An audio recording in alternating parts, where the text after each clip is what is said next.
all of the infrastructure. Yeah. We're just going to stay with us, gentlemen. We're just going to go back to the House of Commons. I think Nigel Farage is about to stand up and he's there talking to Chopper. Hello, gentlemen. Hello, Bev. Here's Nigel Farage. Nigel Farage, you want to nationalise British Steel. Who would pay for it? Well, it won't cost anything to begin with because it ain't worth anything. It's very interesting that, Jonathan Reynolds, the business secretary, said today that Jinghe, the Chinese company, were acting in bad faith. Well, you know what? Richard Tice and I, and to be fair, Ian Duncan Smith, were saying this 5 years ago. Don't sell it to the Chinese. I've also learned today there was quite a good offer on the table from the biggish firm of Turkish steelmakers, and yet the Johnson government opted to go for China, which is extraordinary. More on that in the next few days. So we have to take it over, or we fail to be the only major country in the world that is not a primary steel producer.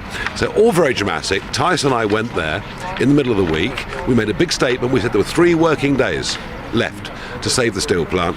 They've opted for a Saturday sitting for the drama of showing the working man and woman in Britain that Labour are on their side. But of course, they allowed Port Talbot to close last year. So that's what today's all about. It's all a bit of theatre. It's Labour saying, look, aren't we the heroes?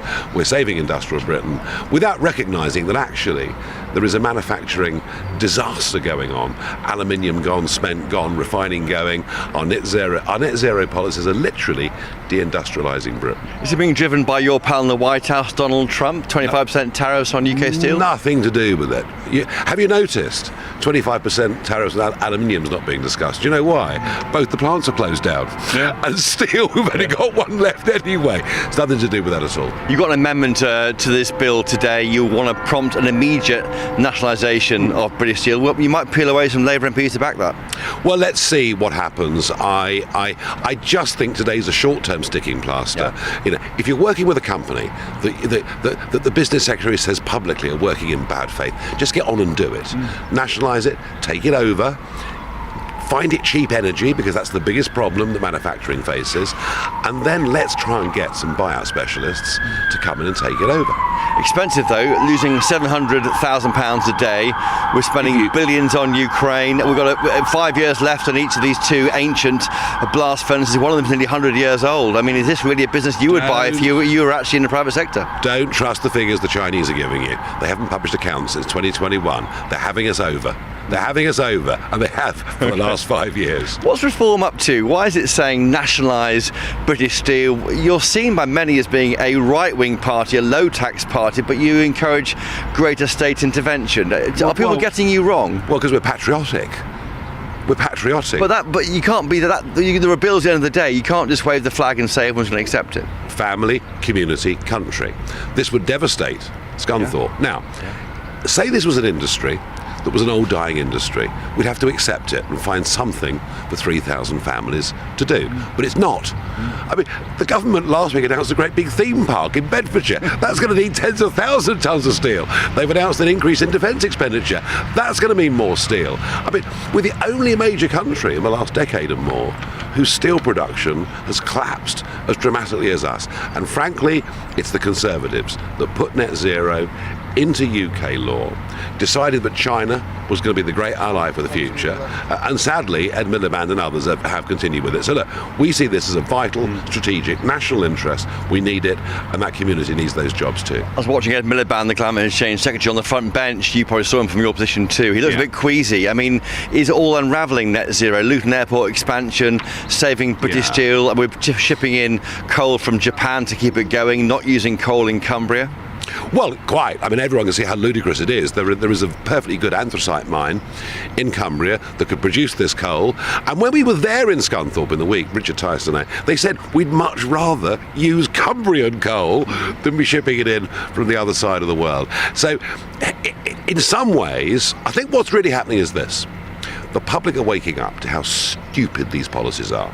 This mass wave of idiocy that's overtaken all the... But you've got grandchildren. This is for them that we're doing it, isn't it? We're suffering now for them, aren't we, Nigel Farage? No, this makes no blooming difference at all. If you look, when Redcar closed down in 2015, right, big steel plant, 2,800 jobs. Redcar closes, and the firm that closes it announced the next day they're opening in India and they'll ship the products back to Newcastle.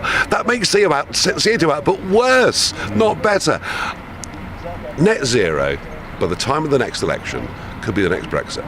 You once called for a referendum on net zero. Do you still want one? Well, I was just teasing them, really. I was just teasing them. No, this could be the next Brexit. And what I mean by that is where the political class are just hopelessly out of touch with where the rest of the country is. And just finally, Donald Trump, a lot of this goes back to him. You're playing the game. You're not talking to the White House. You're trying to support Keir Starmer. But shouldn't you be giving him a ring and just say, come on, give us that trade deal? I've been very, very, very careful about this. You know, when Trump was in first time, I was an MEP in a very different situation. I'm now representing a party that is right up at the top in the opinion polls. And if I was to be talking to him or members of his team, that would be seen to directly cutting across what the British government's trying to do. So I'm not going to do that. I'm not going to do that. You know, we might meet socially somewhere, but I'm not going to do that.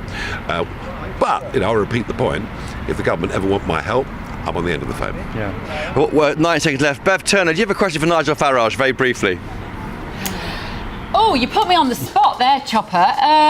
What would I ask him based on today? Let me ask our panel. What do we want to know from Nigel Farage? It's very difficult because we're talking about... We can't go on, Henry. Go on. Yeah. So if you use the steel from this plant for British defence, British manufacturing and so on, you still have the fact that it's uneconomical, right? Which is why they're shutting it. So if you do that and nothing else, are you not simply passing on all of those costs to make British defence procurement less efficient, to make that theme park more expensive, to make it more expensive to build in Britain? The question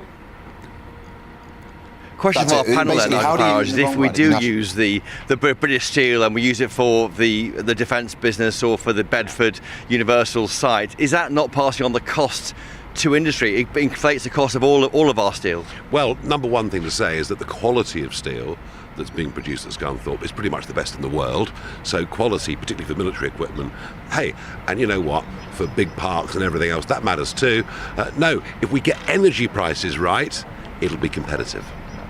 Okay, Nigel Farage, thank you for joining us today.